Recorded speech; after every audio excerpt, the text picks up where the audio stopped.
So, welcome everybody to another lovely session of Story Time. तो आज हम बहुत सुंदर कहानी सुनने वाले हैं, साक्षी गोपाल की कहानी। ठीक है, तो ये जो कहानी है ये दो ब्राह्मणों की कहानी है। टू ब्राह्मण्स, एक बड़े बुजुर्ग ब्राह्मण और एक छोटे से यंग, छोटे मतलब नॉट बच्चा, यंग ब्राह्मण। सो एक बार की बात है, साउथ इंडिया में एक गांव है जिसका नाम था विद्यानगर। ठीक है, उस विद्यानगर से कुछ एक बड़े से ब्राह्मण रहते थे, थोड़े बूढ़े बूढ़े से। सो सेठ जी, मतलब वो जो ब्राह्मण थे उनके मन में विचार आया कि मुझे अब इस उम्र में एक बार वृंदावन जाके और यात्रा करनी चाहिए, वृंदावन के कुछ मंदिरों के दर्शन करने चाहिए। तो उन्होंने अपनी पूरी फैमिली को कहा कि मैं कल सुबह या 2-4 दिन के बाद मेरे लिए तैयारी कर दो और मैं यहाँ से वृंदावन एक यात्रा करके आना चाहता हूँ। तो फैमिली वाज वेरी हैप्पी, उन्होंने सब अरेंजमेंट्स कर दिए। ये जो ब्राह्मण था बहुत पैसे वाला था, वेरी रिच एंड वेल्दी, बहुत तरह तरह के उसके अरेंजमेंट्स कर दिए। बाय चांस ऐसा हुआ कि उसी गांव का एक और यंग ब्राह्मण जो था, ठीक है, must be around 22, 23, 25 year old young जो ब्राह्मण था, वो भी, उसने भी विचार बनाया कि अरे मुझे भी जाना चाहिए। ये दोनों अलग अलग रहते हैं, एक दूसरे को जानते नहीं। उसने भी सोचा मुझे भी जाना चाहिए, इसने सोचा मैं मुझे भी जाना चाहिए। दोनों ने अपनी यात्रा शुरू करी और ये रास्ते में मिल गए। जब रास्ते में मिले तो चलते रहे। उस समय वो जो जमाना था ना, पुराने समय में लोग पैदल चलते थे, बैलगाड़ी पे चलते थे, फिर उतर जाते थे, फिर पैदल नदी क्रॉस करते थे, फिर बहुत दिन लगते थे, कई महीने लग जाते थे यात्रा पूरी करने में। नॉट लाइक अभी फ्लाइट पकड़ी और फटाफट दिल्ली पहुंच गए दादी, क्या ऐसा तो नहीं होता। तो दोनों के दोनों बड़ी मुसीबतों से और तकलीफें झेलते झेलते आपस में चलते चलते और वृंदावन तक रास्ता तय कर रहे थे। अब रास्ते में क्या हुआ, एक बार जो बड़ा बूढ़ा जो ब्राह्मण था, एक्चुअली हम उनको बूढ़ा नहीं कहेंगे, ही वॉज नॉट दादाजी ना, he was just about 55-60 years old. So उसने वो जो है कुछ खाने पीने की वजह से बीमार पड़ गया, क्योंकि चलते चलते कभी कभी धूप लग जाती है, गर्मी हो जाती है, बॉडी सहन नहीं कर पाती है, कुछ ऊटपटांग खाने में आ जाता है। तो वो जो बड़ा ब्राह्मण था वो बीमार पड़ गया। अब जब वो बीमार पड़ा तो ये जो जवान वाला ब्राह्मण था, उसने वो पिता जैसे ब्राह्मण की बहुत सेवा की, बहुत सेवा शुश्रूषा की। उनकी पैर दबाता था, उनके माथे पे पट्टी रखता था बुखार कम करने के लिए, उनको जाके पास में कोई गांव से वैद्य जी को बुला के लाया और वैद्य जी से दवा ली, उनको समय समय पर दवा देना, उनके लिए खुद अपने हाथों से खिचड़ी बना के उनको खिलाना, बहुत सेवा की उनकी। सेवा करके वो जो बड़े ब्राह्मण थे वो बहुत ठीक हो गए और रिकवर हो गए, तंदुरुस्त हो गए। अब फिर से उन्होंने यात्रा शुरू की। यात्रा शुरू करते करते दोनों पहुंचे वृंदावन। जब वृंदावन पहुंचे तो वृंदावन तो क्या है, बहुत सारे मंदिरों का स्थान है, मंदिरों की नगरी है, तरह तरह के कृष्ण भगवान जी के बहुत सारे मंदिर हैं। अभी अगर नाम गिनाने लगेंगे तो 1 2 3 4 5 6 7 8 यहीं पे टाइम चला जाएगा। तो मंदिरों में दर्शन करते करते दोनों के दोनों पहुंचे एक मंदिर में, जो था गोपाल जी का मंदिर। अब वो गोपाल जी के मंदिर में जब पहुंचे तो गोपाल जी के इतने सुंदर दर्शन करके वो जो बड़े ब्राह्मण थे उनके आंखों में आंसू बहने लग गए, और वो इतने ओवरवेल्म्ड हो गए ना, इतने अंदर से, अंतर आत्मा से उनके हृदय में इतना प्रेम उमड़ा, और उन्होंने भगवान जी को प्रणाम किया। और साथ में उन्हें तुरंत याद आया कि मैं यहाँ क्यों पहुंचा। मैं इसलिए पहुंचा क्योंकि ये जो मेरे बगल में खड़ा है जवान, नौजवान ब्राह्मण, इसने मेरी इतनी सेवा की, नहीं तो मैं कब का मर गया होता, रास्ते में ही कहीं पे बीमार पड़ गया था। तो उसने गोपाल जी से कहा, गोपाल जी आपका बहुत बहुत धन्यवाद, आपने मेरे इतना सुंदर मुझे साथी दिया, जिसकी वजह, जिसके साथ में मैं मिलकर यहाँ पर वृंदावन आपके दर्शन करने के लिए पहुंचा हूँ। मेरे मन में बहुत इच्छा है कि मैं इसका कर्ज किसी तरह से उतार सकूं। तो फिर वो बड़ा ब्राह्मण, उसने वो गोपाल जी के सामने बोला कि मैं, गोपाल जी मैं आपको वचन देता हूं कि मैं अपने गांव पहुंचने के बाद मैं अपनी बेटी की शादी इस नवयुवक के साथ कर दूंगा। जब वो नवयुवक ने सुना कि ये क्या कह रहे हैं, तो उन्होंने अपने ब्राह्मण जो बड़े थे, वो बुजुर्ग ब्राह्मण से कहा कि अरे अरे नहीं ब्राह्मण वर, आप ऐसा सब मत कीजिए। कहा आप और कहा मैं, आप तो इतने धनी, इतने संपन्न, और मैं एक गरीब ब्राह्मण। आपके घर में सब इतने पढ़े लिखे, मैं तो ज्यादा पढ़ा हुआ भी नहीं हूं, मैं तो केवल थोड़ा सा ब्राह्मण का अपना काम करता हूं। तो जो बड़े ब्राह्मण थे वो बोले नहीं नहीं, ये हमेशा सब चीज पैसे से नहीं तौली जाती है। तुम्हारा हृदय बहुत शुद्ध है और तुमने मेरी जी जान से और मन से मेरा इतना सेवा की है, मैं बहुत खुश हूं। छोटे ब्राह्मण ने बहुत समझाने की कोशिश की कि इन सब की कोई जरूरत नहीं है, फिर भी वो बड़े ब्राह्मण जो थे वो डटे रहे और उन्होंने उनको वचन दे दिया कि मैं तुम्हें वचन देता हूं कि गांव पहुंचने के बाद और मैं अपनी बेटी का विवाह तुम्हारे साथ करूंगा। तो फिर छोटे ब्राह्मण ने कहा कि आप मुझे वचन दे रहे हैं? तो बोले हाँ, मैं गोपाल जी के सामने खड़े होकर, और मैं गोपाल जी आप सुन लो, सुन रहे हो ना, गोपाल जी के सामने खड़े होकर मैं तुमको वचन दे रहा हूं कि मैं तुम्हारी शादी अपनी बेटी के साथ करूंगा। ये करने के बाद फिर वो वृंदावन में घूमे, कुछ दिन रहे, कुछ कुछ और मंदिरों के दर्शन किए, और ये दर्शन करने के बाद उन्होंने फिर अपनी रिटर्न जर्नी शुरू कर दी। They decided to travel back to their own village. अब चलते चलते बहुत सारे दिन बीत गए, चलते चलते फिर अपने अपने गांव वापस आए, और जब अपने अपने घर चले गए तो जो बड़े ब्राह्मण थे उनके घर में उसका बड़ा स्वागत हुआ, क्योंकि उस समय ऐसे ही होता था कि कोई भी यात्रा करके आता था तो उसको हार माला पहनाई जाती थी और बहुत उनका आदर किया जाता था, गांव में पार्टी की जाती थी कि हमारे जो बड़े हैं वो इतने बड़े तीर्थ करके आ रहे हैं। तो वो बड़े ब्राह्मण पहुंचे तो उनके सब, जो उनकी वाइफ थी, उनके बच्चे थे, उनके बेटे थे बड़े बड़े, बहुत खुश हुए। और फिर कुछ दिन के बाद जब सब शांत हो गए, ठंडा हो गया सब, हैप्पीनेस का माहौल, तब एक दिन ब्राह्मण ने अपने बेटों को बुलाया और अपने बेटों से कहने लगे कि सुनो, मैं तुम्हें कुछ बात बताना चाहता हूँ। तो बेटे बोले हाँ भाई, बात पिताश्री बताइए, क्या कहना चाहते हैं आप? तो उन्होंने अपनी पत्नी और अपने बेटों के सामने कहा कि क्या है ना कि जब मैं जा रहा था वृंदावन तो बीच में मैं बहुत बीमार पड़ गया था, और मेरे साथ में एक जो साथी था उसने मेरी बहुत सेवा की। ऐसे करके उन्होंने पूरी कथा अपनी सेवा की सुनाई। और फिर उन्होंने कहा कि इसके बाद जब मैं वृंदावन पहुंचा तब मैंने उस लड़के को, उस नवयुवक जवान ब्राह्मण को मैंने वचन दिया है कि मैं अपनी बेटी की शादी उसके साथ करूंगा। जैसे ही ये बात सुनी तो उसके बेटों को तो बहुत गुस्सा आ गया, आग बबूला हो गए। Naturally, because it is not such a simple issue, किसी का भी उठा के इसके साथ उसके साथ शादी कर दो, ऐसे थोड़ी होता है। लेकिन बहुत गुस्सा होने लग गए और बेटों ने कहा कि आपको पिताजी इस प्रकार का वचन देने की जरूरत क्या थी? आपको क्या हो गया था? आप सच में सठिया गए हो? 60 साल के क्या हुए, आपने इस प्रकार का वचन दे दिया? हमारी एक इकलौती बहन है और उसका विवाह आपने बिना सोचे समझे आपने दे दिया कि उसका हाथ आप किसी ऐसे ही ब्राह्मण के हाथ में दे देंगे जिसके घर में संपन्नता नहीं, जिसको एजुकेशन नहीं है, उसका ज्ञान क्या होगा, उसका फ्यूचर क्या है?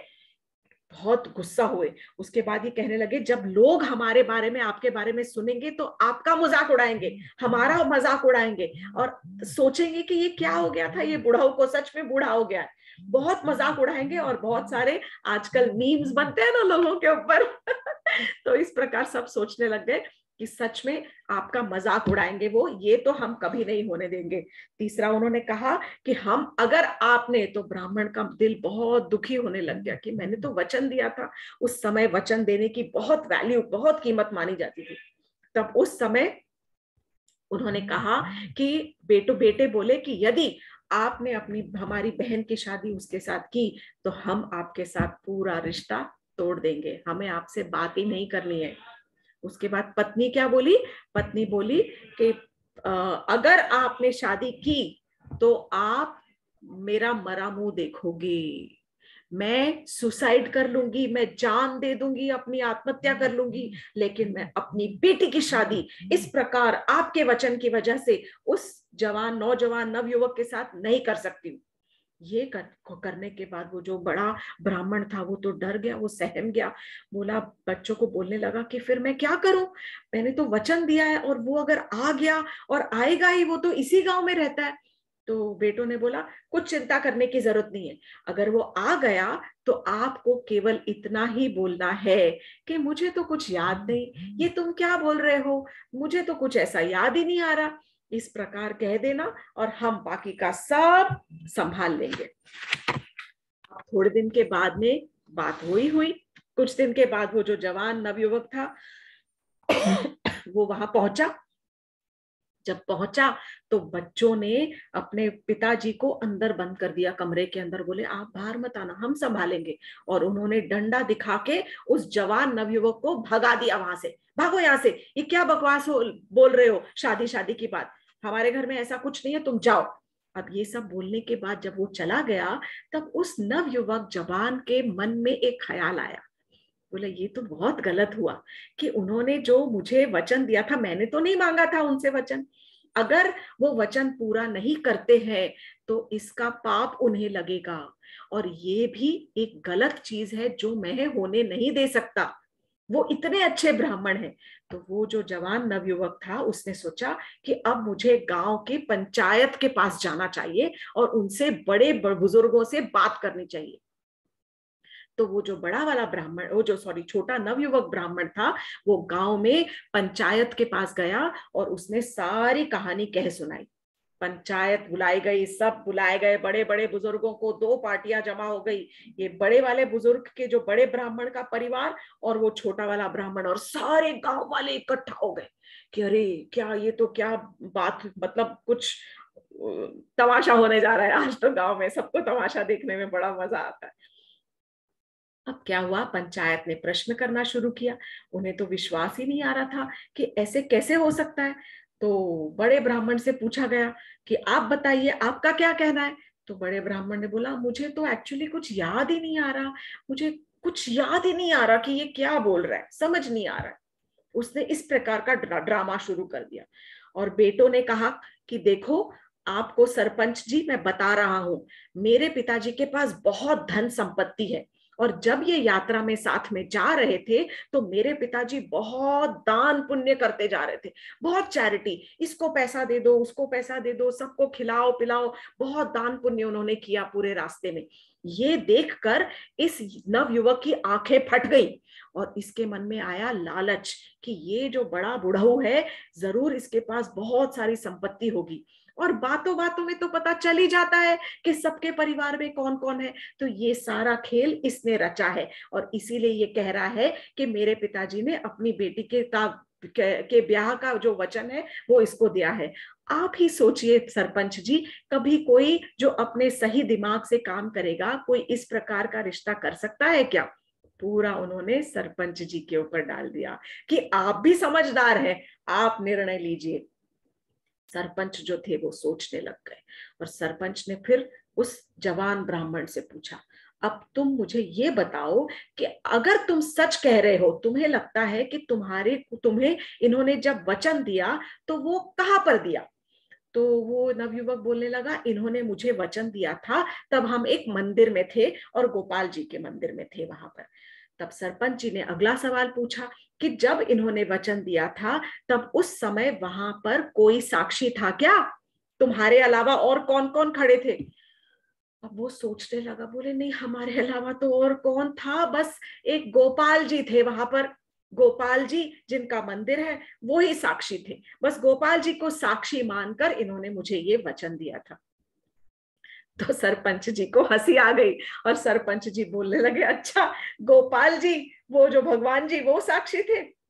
अब तुम बताओ कि कोई साक्षी हमें चाहिए जिसके सामने वो वचन दिया हो, उस साक्षी को तो हमारे यहाँ उपस्थित करो, जैसे कोर्ट में विटनेस लेके आते हैं वैसे।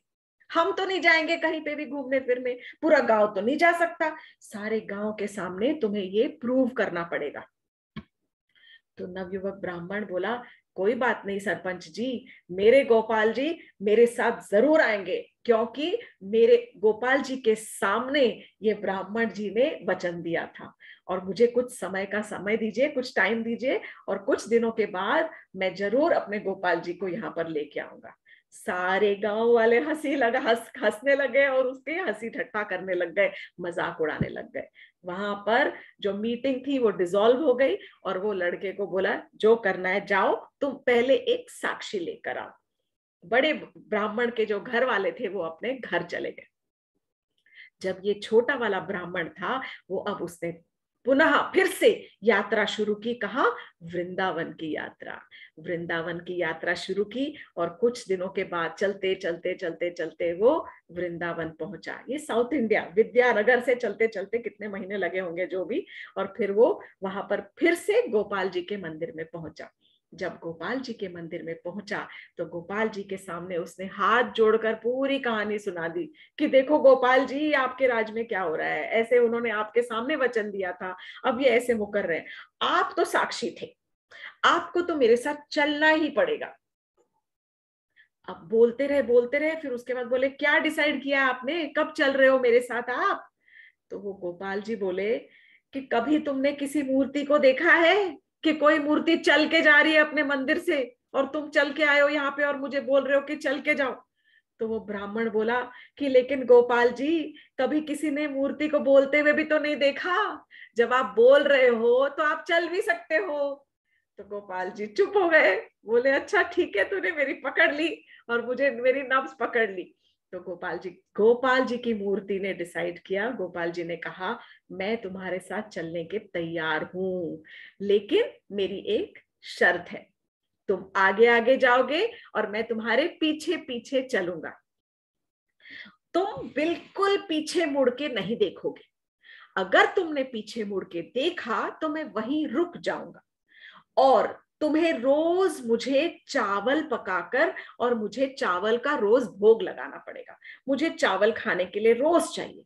तो ब्राह्मण जो थे, ब्राह्मण ने कहा कि ठीक है गोपाल जी, चावल तो मैं कहीं से ले चलूंगा और मैं पका पका के आपको रोज भोग भी लगा दिया करूंगा, लेकिन आप मेरे पीछे चलोगे तो मुझे कैसे पता चलेगा कि आप मेरे पीछे पीछे चल रहे हो? तो गोपाल जी बोले मेरे जो पायल है ना, मेरे नूपुर, मेरी पायलों की जो आवाज है, छन छन छन छन, वो आवाज हमेशा तुमको आती रहेगी, क्योंकि मैं जैसे चलूंगा तो मेरे पायलों की आवाज आएगी और तुम्हें पता चल जाएगा कि मैं तुम्हारे पीछे हूं, लेकिन मुड़ के मत देखना, याद है ना, अगर मुड़े तो मैं रुक जाऊंगा। ब्राह्मण बोला डन, ठीक है। तो ब्राह्मण ने डिसाइड किया, अपनी चावल वहां से लोकली वृंदावन से खूब सारे चावल खरीदे, और वहां पे ये ब्राह्मण लोग पहले अपना सामान लेकर चलते थे कि रास्ते में कहीं रुके तो अपना खाना पका लिया, फिर रुके तो कहीं खाना पका लिया। चलते चलते चलते और बिल्कुल पीछे नहीं मुड़े, पीछे से छन छन छन गोपाल जी के चरणों की आवाज, पायलों की आवाज आती रही, और ये जो ब्राह्मण थे ये आगे चलते रहे चलते रहे चलते रहे। अब क्या हुआ, काफी दूर तक पहुंच गए, ऑलमोस्ट अपने गांव तक पहुंचने ही वाले थे। अब उनके गांव में पहुंचने से थोड़ा पहले एक जैसे झरना जैसा पड़ता था, एक समझो झील जैसी थी, झील नहीं एक्चुअली, समझो एक छोटी सी नदी बहती थी जिसको क्रॉस करना था। वो नदी के पास से उन्होंने क्रॉस करने के बाद क्या हुआ कि सारी जो मिट्टी थी और वो रेत थी ना नदी की, वो सारी की सारी गोपाल जी के पायलों में चिपक गई। जब गोपाल जी के पायलों के घुंघरू के अंदर वो सारी रेत भर गई तो क्या होगा, आवाज आनी बंद हो गई। फिर भी गोपाल जी चल रहे थे, और वो ब्राह्मण आगे चल रहे थे, गोपाल जी पीछे पीछे चल रहे थे। अब थोड़े टाइम के बाद, कुछ समय बाद, ये ब्राह्मण के मन में ख्याल आया कि बहुत टाइम हो गया, कुछ दिनों से ना मुझे इनके चरणों के नूपुर की आवाज ही नहीं आ रही, तो कहीं ये ऐसा तो नहीं कि कहीं पीछे पता नहीं बैठ गए, थक गए, क्या हुआ? तो उसने ऐसे मुड़ के जो देखा, जब मुड़ के देखा तो गोपाल जी वहीं खड़े थे, वो तो चल ही रहे थे साथ में पीछे पीछे। और वो बोला अरे गोपाल जी गलती हो गई, सॉरी सॉरी सॉरी सॉरी। तो गोपाल जी बोले कोई बात नहीं, सॉरी सॉरी तो ठीक है, लेकिन अब मैं यहाँ से नहीं हिलूंगा। अब तुम एक काम करो, मैं यहीं खड़ा हूं, तुम्हारा गांव ज्यादा दूर नहीं है, हम गांव के बाहर ही है, तुम गांव के अंदर जाओ और अपने सरपंच को, अपने बड़े बूढ़ों को, जिसको बुलाना है बुला के ले आओ, वो मुझे देखेंगे और अपने आप समझ जाएंगे कि तुम्हारे लिए जो तुम्हारे साक्षी थे वो साक्षी गोपाल आ गए साक्षी देने के लिए। तो जो ब्राह्मण थे वो अंदर गए, सारी खबर आग की तरह फैल गई पूरे गांव में कि अरे गोपाल जी आ गए, गोपाल जी आ गए। सारे गांव के लोग, बुजुर्ग, सारे ब्राह्मण, पुजारी, मंदिरों के पुजारी सब भागते हुए, सब के सब, बड़े बूढ़े बच्चे औरतें सब भागती हुई आई गोपाल जी के दर्शन करने के लिए। और दर्शन करके एकदम सबका मन एकदम गदगद हो गया, सबकी आंखों से आंसू बह रहे थे। और उनके सुंदर सुंदर दर्शन करने के लिए हाथ जोड़कर कोई लेट रहा है, कोई अपने घर से प्रसाद बना के ला रहा है, कोई फूल माला लेके आ रहा है, कोई फूल तोड़ के ला रहा है। सबने वहीं पर भगवान की आराधना करनी शुरू कर दी। सबके मन में ये तसल्ली हो गई और ये विश्वास हो गया कि सच में भगवान साक्षी देने के लिए आ सकते हैं। ये तो कभी सोचा ही नहीं था। सबको विश्वास हो गया कि ये जो ब्राह्मण बोल रहा था ये सच बोल रहा था। उसके बाद, ये एक्चुअली सत्य कथा है, उसके बाद क्या हुआ कि सबने डिसाइड कर लिया कि अब तो जो बड़े ब्राह्मण थे उनको जब पता चला तो उनकी तो खुशी का ठिकाना ही नहीं रहा। उन्होंने अपने बेटों से कहा, देखा मैं ना कहता था, तुम ही ना सुनते थे। मैं ना कहता था कि इस जो बालक का जो हृदय है वो बहुत शुद्ध है, वो बहुत बहुत नेक इंसान है। तुम्हारा पैसा क्या ही करेगा, जब इंसान का हृदय शुद्ध होता है तो वो अपने हिसाब से सबका मन जीत लेता है और अपनी भक्ति से और अपनी शक्ति से और अपने इंटेलिजेंस से, अपने तेज से, अपनी बुद्धि से अपना सामर्थ्य भी जोड़ लेता है और वो हमेशा सीढ़ी पर चढ़ता जाता है और बड़ा बन जाता है। तो फर्स्ट थिंग इज कि दिल साफ हो और नियत साफ हो, with honesty you can always grow in life. जब पता चला तब उसके बेटे एकदम चुप हो गए, बोले हाँ पिताजी अब तो आपके वचन का मान रखना ही पड़ेगा। उसके बाद उनकी बेटी की शादी उस ब्राह्मण के साथ कर दी गई, बड़े धूमधाम से। पूरे गांव ने बड़े जश्न से वो विवाह रचा। जब राजा को पता चला वहां के, तो वो वहां के राजा आए साउथ इंडिया के, और राजा ने आकर गोपाल जी का वहां पर बहुत सुंदर मंदिर बनवाया। और मंदिर बनवाकर, भव्य मंदिर बनवा के वहां पर फिर उनकी पूजा अर्चना शुरू कर दी गई, नियम प्रमाणे जो होता है, नियम के हिसाब से जैसा होना चाहिए। कई सालों के बाद जब वहां से राजा ने एक और, मतलब वहां से उस मूर्ति को फिर ले जाकर ओडिशा में कटक करके एक जगह है, भुवनेश्वर के पास में समझ लो, वहां पर इस मूर्ति को स्थापित किया गया। और वहां पर ये साक्षी गोपाल जी की मूर्ति आज भी वहां पर है। वहां साक्षी गोपाल जी की मूर्ति कहते हैं, जब तक हम जगन्नाथ जी जाते हैं, जब हम जगन्नाथ जी के दर्शन करने जाते हैं, दर्शन करने के बाद साक्षी गोपाल के दर्शन जरूर करने चाहिए, क्योंकि वो साक्षी होते हैं कि हाँ आपने भगवान के दरबार में अपनी हाजिरी लगाई, और वो हमेशा उसका फल आपको देते हैं। छोटी सी कहानी थी, लेकिन इससे क्या हमने सीखा, very very very important. The first thing that we learn from this story is that जो भगवान है, he is a witness to all that we do. जरूरी नहीं कि हम भगवान के मंदिर में जाकर हम उनको बोले कि यू आर विटनेस, वो जरूरी नहीं है। हम जो कुछ कर रहे हैं वो सब देख रहे हैं, उन्हें सब कुछ पता है।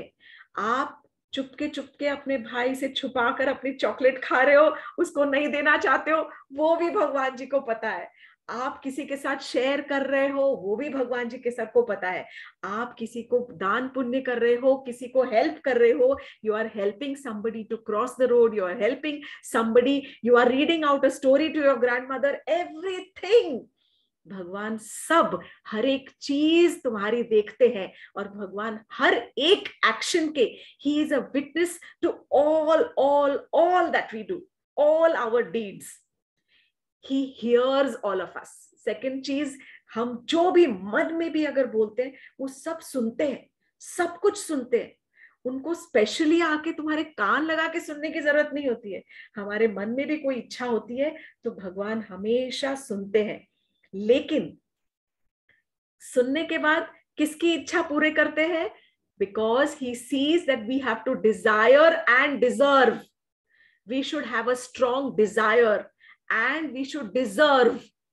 That is when the Lord will fulfill your desires. अगर आप वो चीज डिजर्व नहीं करते हो तो वो आपको चीज नहीं मिलेगी. इट्स नॉट लाइक कि घर में अगर मम्मी पापा ने बोला कि फर्स्ट आ जाओ तब आपको ये मिलेगा, या फिफ्थ आ जाओगे तो मिलेगा, ये नहीं मिलेगा. Not like that. No conditions. You have to deserve. और वो डिजर्विंग कहाँ से आता है? With a pure heart, with a clean heart, with love and compassion for everybody. भगवान पे भरोसा रखो, फुल फेथ. भगवान के ऊपर पूरा पूरा फेथ होना चाहिए, पूरी भक्ति होनी चाहिए, और हमारा हृदय सबसे सबसे इंपॉर्टेंटली प्योर और शुद्ध होना चाहिए, with no envy and no hatred and no jealousy towards anything. When we purify our hearts and our lives, God will listen to each and everything that we want, everything, and He will give us all that we desire, because we will become the deserving candidates according to Him. So, अगर ये English नहीं समझ आई है तो मैं सिर्फ simple Hindi में बता दूंगी. अपने हृदय को शुद्ध करो, और फिर जो भी आप इच्छा रखोगे वो भगवान हमेशा पूरी करेंगे. क्यों? क्योंकि वो तुम्हारे शुद्ध हृदय को देखते हैं कि हाँ, ये राइट कैंडिडेट है, इसने अपना पूरा होमवर्क कर लिया है, इसलिए इसको जो मांगता है वो देना चाहिए. सो ये साक्षी गोपाल की स्टोरी है, ट्रू स्टोरी है. ये मंदिर आज भी है उड़ीसा के अंदर, और साक्षी गोपाल जी ने अपनी स्टोरी के द्वारा हमें कितनी simple simple lessons the. So I hope you all love this story, and thank you so much.